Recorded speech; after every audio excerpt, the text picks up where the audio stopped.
episode of Surviving the Survivor, we bring you the best guests in all of true crime. Don't forget to subscribe and smash that like button. Here's your host, Emmy Award-winning broadcaster, Joel Waldman.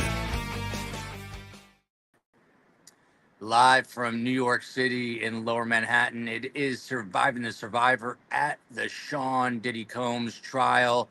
It is the show that brings you the very best guests in all of true crime and the best updates on live trials.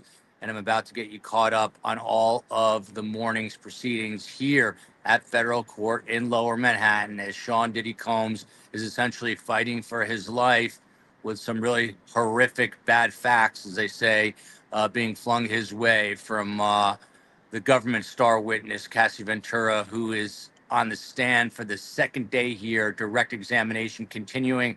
There was talk that direct was going to be over by lunchtime today. No way that's happening. They're going to continue direct after lunch. I have a feeling it will certainly go through the end of today, even possibly into tomorrow. And then the cross will begin. And speaking of the cross examination, that's actually where we began this morning. And that's because the government took issue with Sean Diddy Combs' defense team, Mark Agnifilo, Brian Steele, and others who are representing Sean Diddy Combs, along with Tenny Garagos, Mark Garagos' daughter. Well, they have 4 text messages that they want to introduce into evidence, I guess, when a certain door was kicked open over the last couple of days. And so they want to introduce text messages. And the government said, hey, what's the deal? Why are you holding on to these? We need to show this to Cassie Ventura ahead of her testimony during cross-examination. And the defense's argument was essentially, why would we show you these text messages ahead of time right now so you guys can prepare her properly? The burden of proof is on the government, not on the defense. So this was, in the words of Maureen Comey, who is sort of the lead prosecutor for the government, she said to the judge, essentially, that it was gamesmanship by the defense here. She also, several times, Maureen Comey did, she said, we do not want a trial by ambush. So there was some heated exchanges early this morning before the jurors came in over these 4 text messages. What are in those text messages? We have no idea. The defense has had, according to the government, some evidence for up to 8 months that the government says should have been handed over. But this appears to be a case where the defense saw a particular legal door swing open for potentially more cross-examination. And so they've got some text messages that they want to include, and therefore said, hey, we're going to do this, but we're going to do it on our terms, not on the government's terms. And the judge, Judge Arun Subramanian, who has good control over the courtroom, said, look, we've got a jury waiting, and we've got Cassie Ventura, the witness, waiting. Why are we arguing about this right now? You guys should have figured this out beforehand, essentially admonishing and scolding, sort of in a light manner, not a heavy-handed scolding, and essentially said, look, we'll work this out. I'll have stuff done by the end of the day. Mark Agnifilo got a little bit of a laugh because he said, we've got a pretty deep bench with our defense team. And it was kind of an understatement. I literally have like 10 defense attorneys inside the courtroom, let alone another army back at the law offices. So he said he'd be able to get the necessary information and emails and such to the judge. And so the judge said, okay, we'll deal with it when it is all said and done at the end of the day. At that point, Maureen Comey kind of snapped at the judge and the defense and said, I want their exhibits now, please. That caught everybody's attention. So at that point, Mark Agnifilo sort of went back after the judge had made this sort of summation about this issue, saying that they would resolve it at the end of the day. Then Maureen Comey made that proclamation, and right on the heels of that, Mark Agnifilo, I think, felt badly. He, by all accounts, by the way, seems like a very good person. Someone described him as sort of the dad or the grandpa, even though he's not that old, at a barbecue. That's just kind of like nice to everybody. And that's kind of the vibe he gives off. So he was just trying to make amends with the government and started talking and making another argument, at which point Judge Subramanian said, wait, I thought I just said, well, we'll figure this out at the end of the day. And Mark Agnifilo made a joke. Sorry, Your Honor. He said, I'm snatching victory from the jaws of defeat, which got a laugh out of everyone in the overflow room. And once again, there are 4 or 5 overflow rooms, a decent amount, a lesser crowd today than we've seen in the past. So the overflow room's not quite as crowded. Again, the actual courtroom, very few members of the public and or media are allowed in. Last count I heard was about 9 or 10 people. So the vast majority of reporters and other media outlets, they're all sitting in the overflow rooms.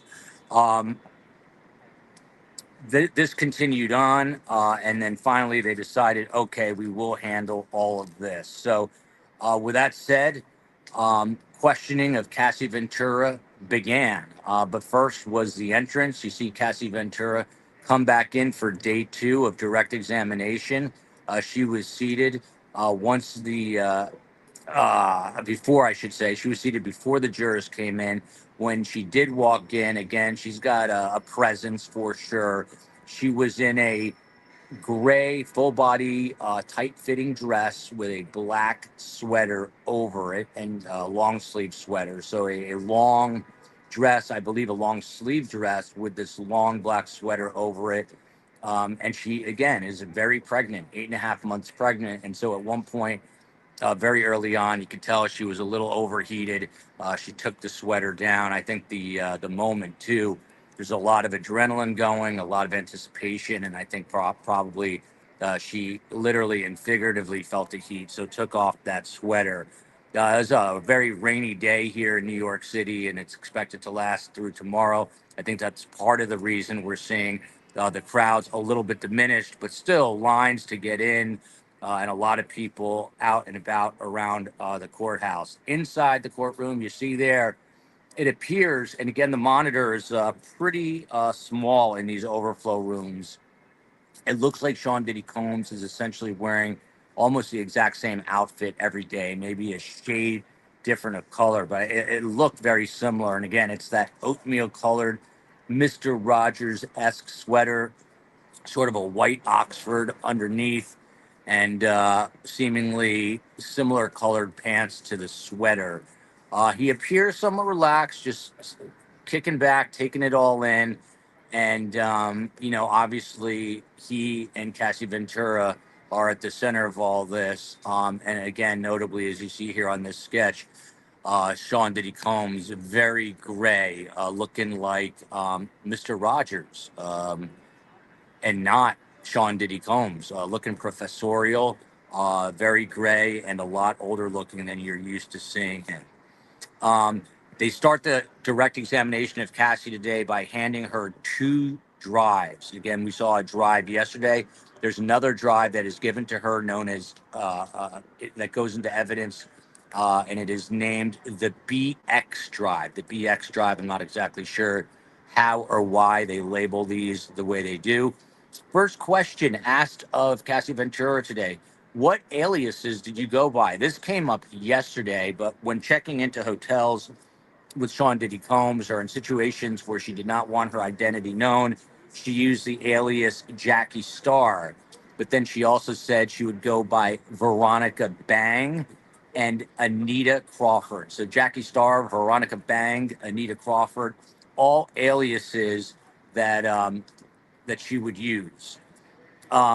Immediately they get, what's interesting about this in a way, and I'm going to ask the attorneys tonight that we have on the show for the full wrap up at 7 o'clock, is there doesn't always seem to be a rhyme or a reason with the flow from the government. So they go from this hard drive, right into what were your aliases, which doesn't seem to compute to me in terms of a flow chart.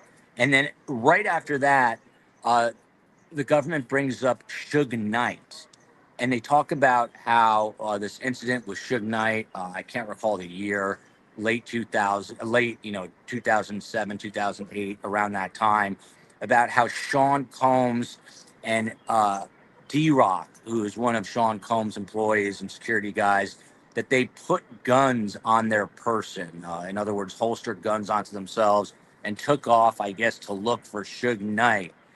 Um, and it just ended there. It was strange. It was just this um, revelation that at one point they had tried to, I guess, intimidate, attack, maybe do something more nefarious with Suge Knight, who's obviously now serving a prison term, and he's West Coast, and these guys are East Coast. So the significance of that is a little bit unclear to me still.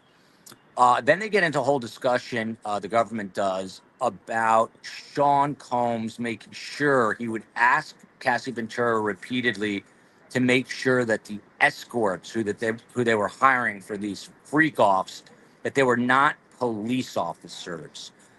Cassie Ventura said um, that she would not fight back with Sean Diddy Combs, and so they go from this issue of making sure there are no police officers. And these were very quick points. It wasn't like they were building a case or a point per se, but they were just bringing up information, if you will. And so, again, I'm not sure sort of the sequencing or the rationale from a legal perspective. And we'll get into it with the attorneys tonight about why they're sort of jumping around a little bit. But immediately, almost immediately, just a few minutes into this direct examination again on the government star witness Cassie Ventura, they show what else but the video from the Intercontinental Hotel in Century City, the one back in 2016, the now infamous one.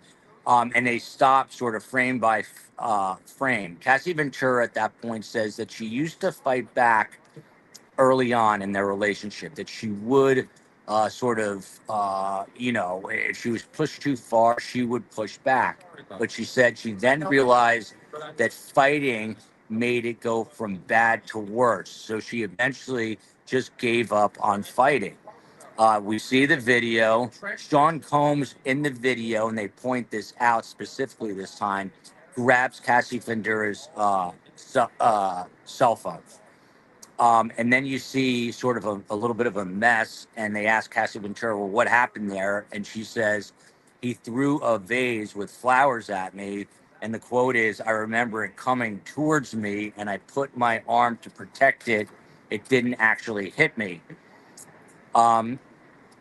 She eventually leaves the hotel that day and goes to her apartment. She has an apartment in Los Angeles. She had a few different apartments over the time of their relationship, but she goes back to her apartment, and then they begin to show text messages in court.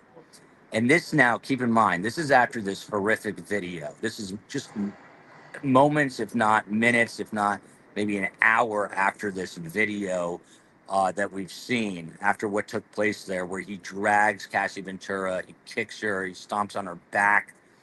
He then texts Cassie Ventura and says, you can't leave me here, meaning you can't leave Sean Combs at the hotel. She explains that she returned to her apartment on the 21st floor at 875 Comstock. So there is a series of text messages now that are shown from March 5th of 2016. Again, Sean Combs writing right after he assaults her to her via text message. He writes, call me. Yo, please call me. Got 6 kids. Please call me. I looked at the reporters next to me. I'm like, what is going on here? And he was literally using his kids as collateral to guilt her, to say, look, I've got children. I'm a father.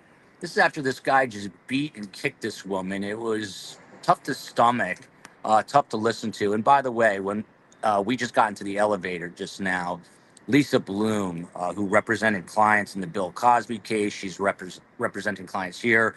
She is the daughter of Gloria Allred. She was sort of half joking, but she said to everyone in the elevator, I feel like we all need group therapy. She said, aside or the law aside, she said, this is just really, really difficult to listen to. And this is coming from a woman who has sat through a lot of trials like this. Again, representing people during the Bill Cosby trial. And so to sort of hear that from her gave everyone validation that the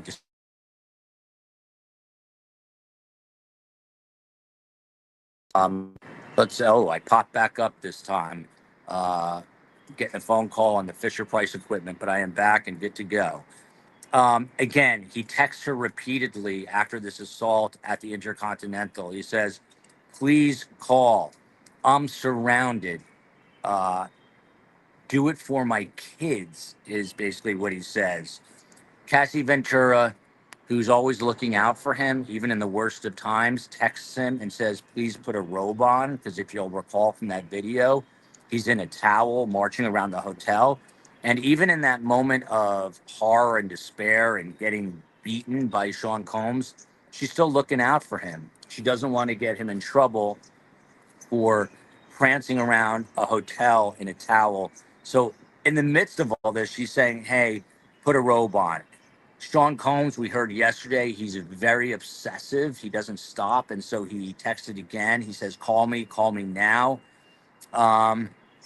And then Cassie Ventura says, I went and checked. You'll be okay. Don't disturb me. Let yourself be. Um, she now is in an Uber, she says, on the way out of that hotel after the beating. They show a selfie of her in the backseat of the Uber. She has a big, as she described, fat lip. She's got a huge, big black hoodie on and these massive sunglasses, designer sunglasses. And she says she's wearing it because Sean hit her and she has this busted lip and obviously a black eye, a shiner. So she's wearing the sunglasses to conceal all that. At this moment in the testimony, she sounds broken. She really does. You can tell it's day two. She's basically poured her heart out. We saw a video yesterday of her husband who was here, Alex Fine. He looked ready to literally throw down and fight with Sean Combs. And you could feel the weight and the burden of this testimony. And she did seem sort of broken and defeated as far as providing the testimony. But then they continue on because that's what you have to do in court. And they go to another text message. And again, Sean Combs to Cassie Ventura says, and you see those tears there, she's crying on and off throughout this testimony. Sean Combs again badgering her, call now, call me. And then he switches tactics. Instead of talking about the kids, he says, the cops are here. The cops are here. Are you going to abandon me? Question mark. This is really sick behavior. Obviously, a coercive control expert's going to know a hell of a lot more about this than me. But this is a guy who literally just beat the crap out of his girlfriend. And now he's invoking his children for her to come to his aid. And now saying, well, the cops are there. And so the government said, were the police called? And it turns out Cassie didn't have a lot of information, but there were no police reports issued. And as far as anyone knows, the cops were never called. Cassie Ventura gets I guess, the energy and the courage to text Sean Combs back at this point. And she says, you're sick for thinking it's okay to do what you did to me. Again, you're sick for thinking it's okay to do what you did to me. Sean Combs' reply, he didn't say I'm sorry. He didn't say I'm a jerk. He didn't say,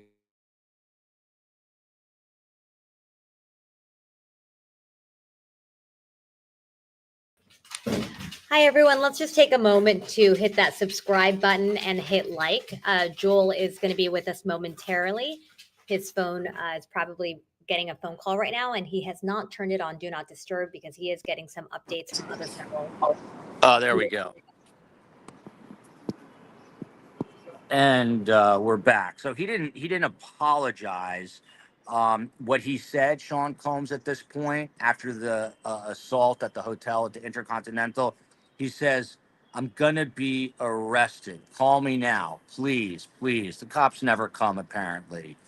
She says she gets back home. Her friend is staying with her, a woman named Kerry Morgan. We saw a photo of her yesterday. Kerry Morgan kind of comes to the defense of Cassie Ventura. She's done it in the past. She does not like Sean Combs. She's very irritated, upset, and devastated by the behavior. So Kerry Morgan says, "I'm calling the police." And you know what? She calls the police, and the police call. The police respond to the call, and when they come out, Cassie Ventura reveals that she tells the police that she was beaten, but they want to know who is this person. And she says, "I would not say who I was talking about. I would not say who I was talking about." The government asked, "Did you want to protect Sean?" And she said, "Of course. Of course I wanted to protect him." And again, this is for a therapist to analyze and explain.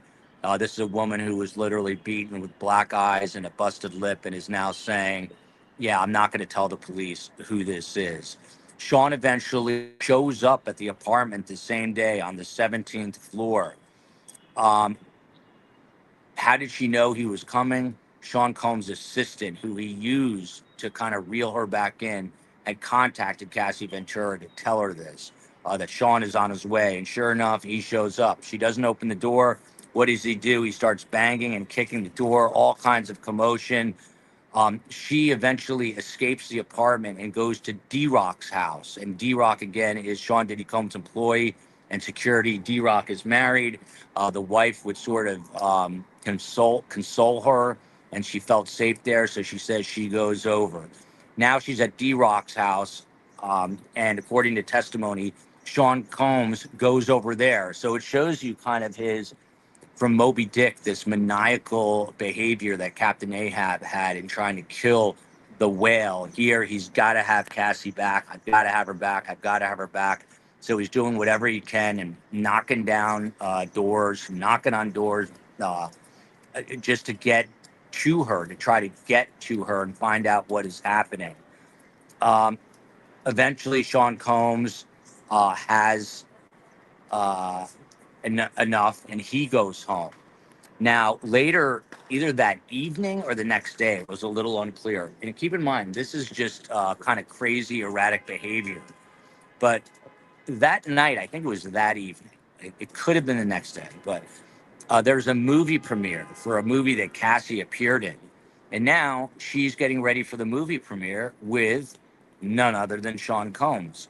And they show pictures of her at this movie premiere. And not all that glitters is gold. That's what I took from this. We always see these red carpet shots. Well, she's on this red carpet, and when you look more closely, and you probably would never notice it otherwise, she's wearing makeup. She has a bruised arm. She's got a bruise on her leg, but they used a lot of makeup to try to cover it up. Then she changes, she says, into her after party dress, and that's where some of the bruises on her legs are more visible. And all this is within 24 hours of this beating at the Intercontinental Hotel. Now they pivot again, and they go back to sort of photo after photo after photo of new escorts. One of them, his name is Islander. Yesterday, there was another escort who went by the name Punisher. Then they show Tommy, another guy in LA, then a guy named Skyler. Skyler looked like a blonde-haired surfer dude. Jake looked like an actor. He had what almost appeared to be an acting headshot. There's a guy, Greg, who everyone got sort of a chuckle out. He just didn't fit in any way, had kind of a big, goofy smile. And then I'm told that all these, or not all, but a bunch of these people appeared on either an HBO or a Showtime show about escorts in Los Angeles called Gigolos. So there are actually a few of them from this show called Gigolos. Another one of the escorts of note is Jonathan Otto, and I admittedly don't know much about him, but at one point, Jonathan Otto was basically asked to sign an NDA by Sean Diddy Combs, and he had gotten into trouble for showing up to a Trump hotel with a firearm. So this guy obviously has his own issues, but he was involved as an escort in this whole crazy drama that is Sean Combs and Cassie Ventura's life up to this point. They then go ahead and show another couple of escorts. So just the number of escorts that they were utilizing grows and grows and grows. She explains again, like she did yesterday, that I reached out to the escorts, meaning Cassie Ventura. She said it was my job. She was asked, did you have sex with all of them? She said, yes, I had sex with all of them. Who paid? Sean paid. A lot of these questions have been answered, but they're coming back into view once again. Then they go back to text messages. Um, Sean Combs now shooting ahead to maybe a few weeks after this attack at the Intercontinental. He says to her, you know, we need a proper freak off without K.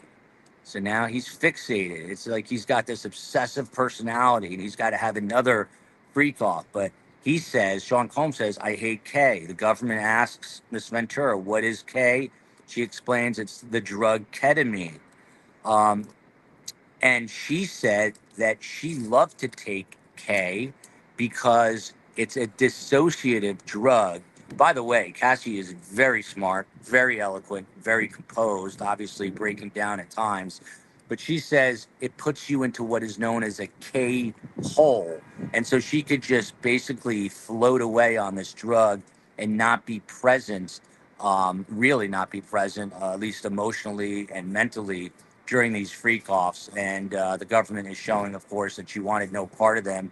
And she was just trying to numb and self-medicate and get herself uninvolved from that. So Cassie Ventura now texts Sean Combs upset when he suggests this. And she says, this is all we do. I'm just getting back on track. Remember, she's talked repeatedly about how long it takes her to just recover from these freak offs, some which last 4 days, and some of these sex sessions go for 3 to 4 hours. So she's like, I'm just recovering. And she snipes at him and says, maybe you can call Kim. And the courtroom kind of gasps, because she was talking about Sean's quote unquote soulmate, who he referred to as his soulmate. And that, of course, is Kim Porter, his longtime partner who died of pneumonia. Suddenly she's asked, did you like kissing, or is there anything you didn't like doing? And she said, yeah, I hated kissing, but it was something that Sean requested. So she'd be forced into kissing these men. And then they go onto her 29th birthday. What happened on your 29th birthday? Well, she said, I wanted to go to a place called the Blind Dragon for karaoke. What did Sean want? He wanted a freak off for her 29th birthday. Cassie said, I just want to be my friends. But eventually, she says, I relented and I went with Sean. She used the words, I gave up. And so the government asked, what did you do? She said, well, we had a freak off on my birthday.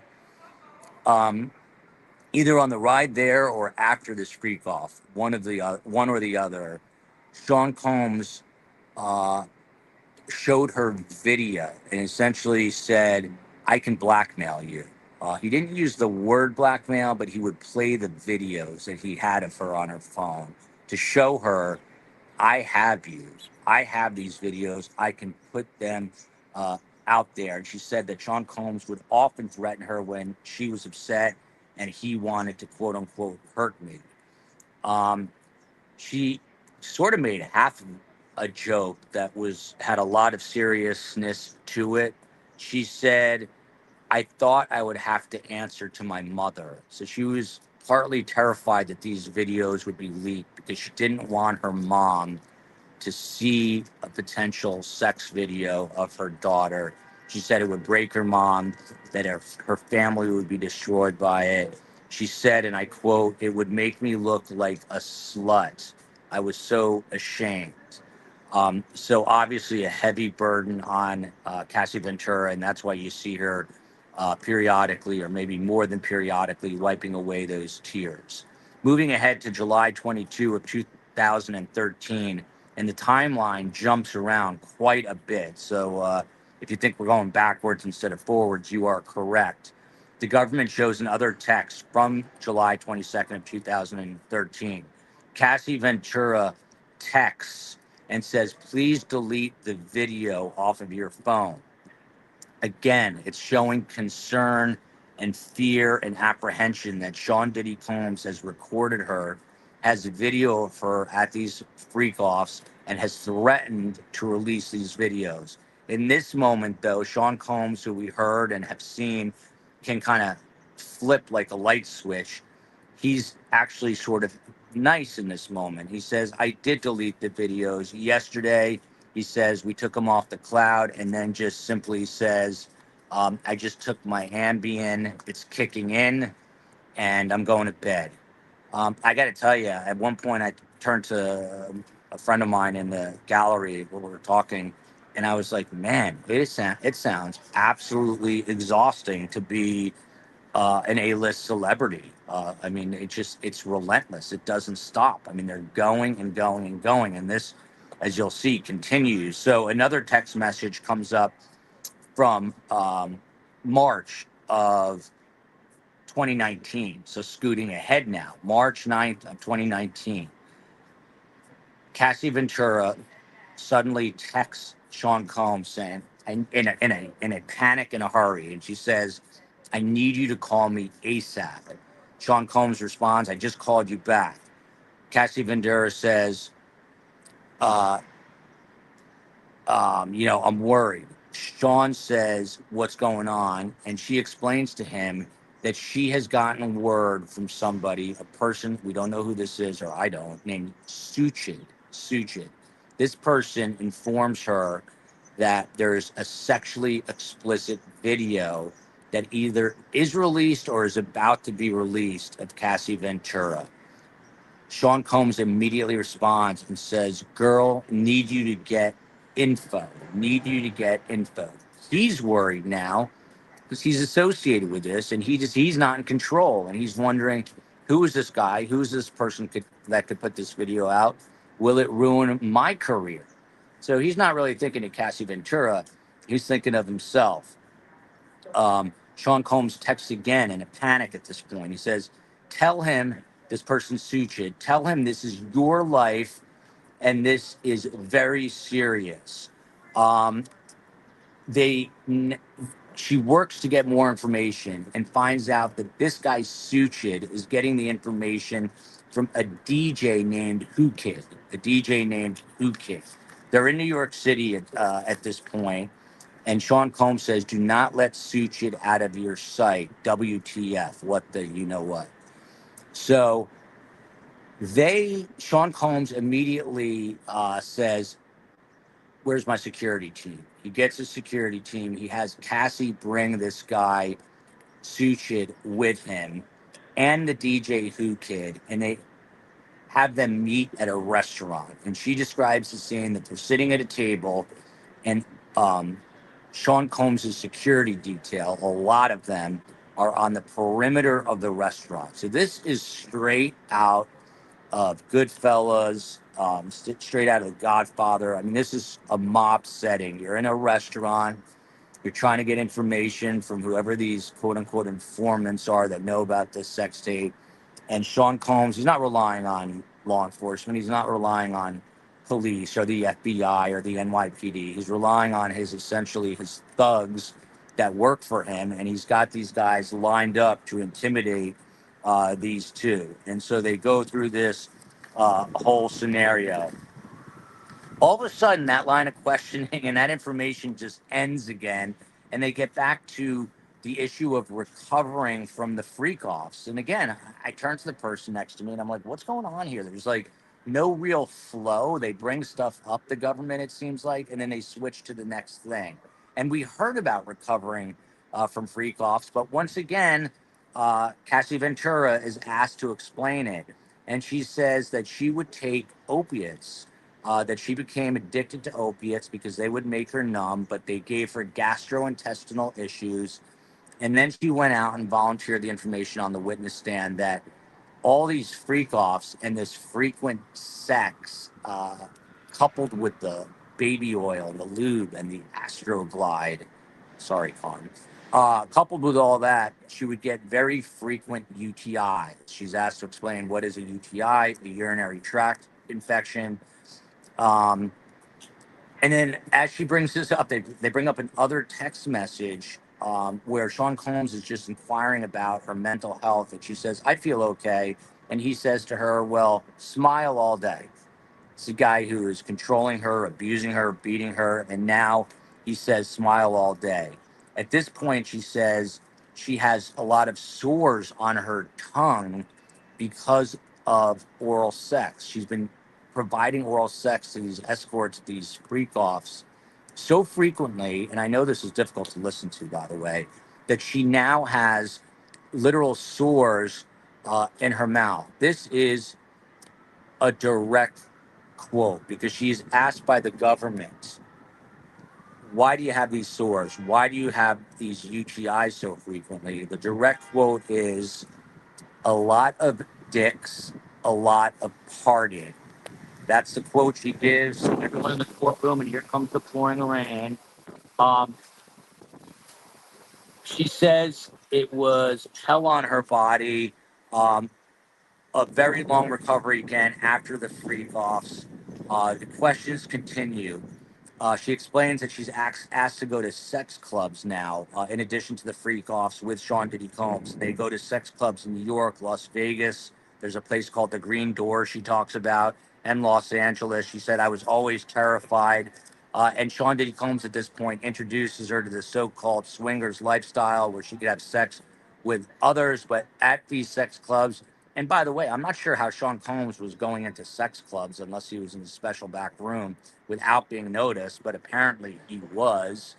So again, when you look at these pictures of these celebrities, and obviously it only applies to a small number, but what you see and what is happening in reality are two completely different things and quite sobering, especially once you listen to this testimony. But Cassie Ventura explains that Sean Combs explains to her about the swingers lifestyle, but says that Sean Combs would bring escorts. And some of these escorts had wives, actual wives, and they would bring their wife to the sex club with Sean and Cass.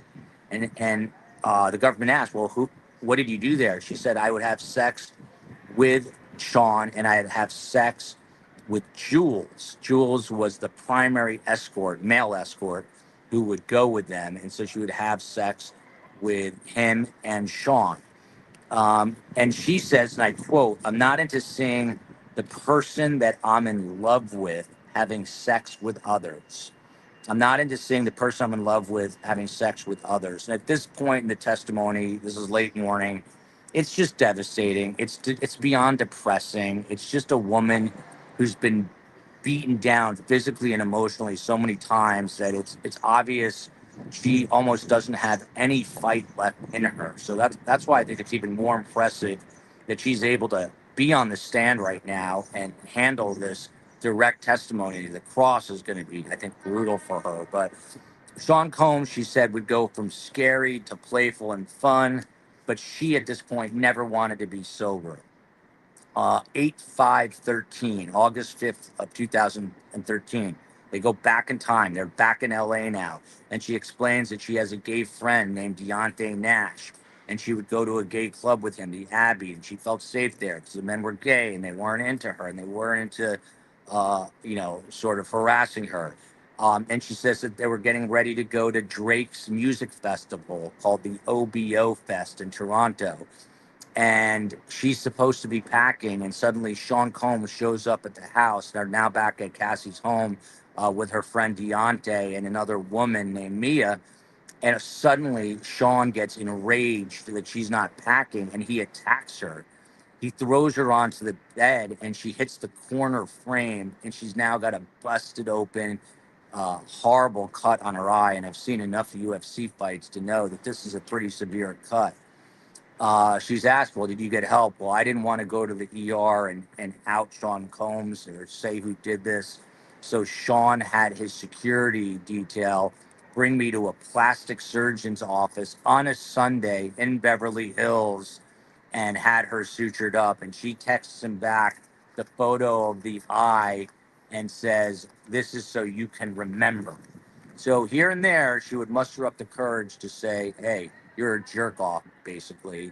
and she was showing him the picture of this eye. So from there, we pivoted to the Hamptons suddenly. We're back in the Hamptons. So we're going from LA, from Vegas to LA, from New York to Vegas to LA. Now we're in the Hamptons. And she says she's on GHB. She wakes up nude in the shower. She's now part of another freak off. From there, they head, and this is where I was like, whoa, is this an exhausting, crazy, depressing, sordid, twisted, depraved lifestyle? But suddenly they're off from this freak off. They're on a commercial flight to Cannes. They're staying on a yacht. The owner of the yacht is a friend of Sean Diddy Combs. Well, they get into an argument. Sean claims that Cassie took some of his drugs. He has what's known as the medicine bag where he keeps drugs. And he gets irate again and he throws Cassie Ventura off the yacht. She doesn't have her shoes. She doesn't have her passport. She doesn't have anything. At this same sort of moment in time, there are red carpet photos from the Cannes Film Festival, and she has bruises from other beatings. And now you're hearing the backstory that she's thrown off the yacht, forced to stay with some of Diddy's co-workers who are staying at a hotel, or employees, I should say. And now we're seeing these glamorous photos on the famous Cannes Film Festival red carpet. And this is a woman with a hip hop star who's been getting beaten and thrown off of yachts, shoeless, and is basically looking for help anywhere she can get it, and is basically forced to smile for the camera. So she says they're on the flight home now, again, flying commercially. And what does Sean Diddy Combs suggest that they do the minute they land? Close. He says, let's get dinner. But after dinner, he wants to have another freak off. She says, and she stopped here in this point in the testimony and says, pretty much to herself, but she says it out loud, almost like a rhetorical question. She says, I felt so trapped. Like, how do you get out of this situation? Again, this is in the middle of testimony. She stops. She has this self-reflective moment and says, I felt so trapped. Like, how do you get out of this situation? Dinner ends, and she's dragged by Sean Diddy Combs. Not literally. I need to be careful with my language because he literally drags her, but this time he takes her to another freak off. And this was perhaps the saddest line of the morning, and another kind of collective gasp that was elicited from the crowd because of what she said. And the quote goes as following. Cassie Ventura says out loud, Sean made me feel like the only thing I was good at is the freak off. Sean made me feel like the one thing I was good at is the freak off. She's asked again about Sean's temper and says that he is consistently sort of manic in his behavior, but that he was always violent and she was always fearful. And as I said in the middle of this sort of long-winded explanation of this morning's testimony, we all kind of skedaddled out of there, and there was a conversation amongst everyone in the hallway. Hey, we should probably all just sit together and talk about this, like almost as group therapy, because it's hard to listen. It's hard to watch her. She was physically beaten, physically abused, but the emotional toll seems to be weighing her down as much now as it did back then. Her husband, again, was here yesterday. This has got to be absolute torture for her mom, for her husband, for her very young kids, who I'm sure don't know too much about what's going on, for her child that's about to be brought into this world, who's going to read about this one day. It is a very, very sad and cautionary tale, I guess, about life and being careful what you wish for. Cassie Ventura wanted to be this big celebrity, this singer. She meets this guy, and he seemingly destroyed her life. And I'm hoping she can get it all back together. It seems like she's on the road to recovery now, and direct examination is expected to continue after lunch. I have a feeling it's going to go the rest of the day. tomorrow could be her toughest day because it is the defense counsel's job to stir up reasonable doubt and to poke holes in her story. And they are going to go after her, and it could get really ugly. So it could get a lot harder for Cassie before it gets any better. That is this morning's testimony, day 3 of testimony from the Sean Diddy Combs trial, live in New York City. Before I sign off, COE, anything you need to tell me, ask me. Thank you to everybody again for tuning in. Thank you to the COE, Space Coast, Steve Cohen for booking the best guests, and of course the mods who do the hardest work. And thank you to Carm, my beloved mother, for traveling to Israel so she doesn't have to be here to hear me reporting about bodily fluids being rubbed into Sean Diddy Combs' chest. COE. Just a reminder, we have a 7 p.m. show if you want to tease that. Oh, we have a 7 o'clock show, everybody. Please tune in. I'll be tweeting out. I'll be here again, a rainy, dreary day in New York, and it fits the atmosphere inside the courtroom. And COE, I love New York City. I really do. It's an amazing city. I will never live here again. The stress factor in this city is through the roof. All right, sounds good. And also just want to remind everyone that we have a STS best guest, Rob D'Amico, former FBI agent, retired FBI agent, who has a show that is premiering on STS Talk today at 5:30. Rob D'Amico is not just any retired FBI agent. He's a member of the super elite hostage rescue team. Rob went to Somalia to try to save American citizens who were kidnapped by Somali pirates. He went after the DC sniper by sitting in a helicopter, hanging out of it, trying to sniper the DC snipers. That guy has seen some crazy stuff. He used to shoot 100,000 rounds of ammunition a year just to stay in hostage rescue shape. And I was with him at a restaurant not too long ago and threw out a hypothetical and said, hey, Rob, what happens if a shooter comes into this restaurant? He's like, well, I'm not armed, so I'm going to break this glass and I'm going to charge him and try to slash his jugular. So that's what you're dealing with Rob D'Amico, who, by the way, is an amazing human being, and made me put air tags on my kids when we took them out of the country, and he kept tabs on them through his own iPhone. It is in his nature to save and rescue people. That's why he was part of the hostage rescue team. COE, I miss you. Most importantly today, by far, without question, it is my son Judah Mac's 6th birthday that I'm missing, but he made his soccer team, and I'm taking him to the mall this weekend, and I'm buying him soccer cleats. So I can't wait to get back home. And on that note, I will say, love you, America, from Lower Manhattan. We're live at the Diddy trial. I'll see you 7 p.m. Eastern, and COE, I'll let you take me out of here.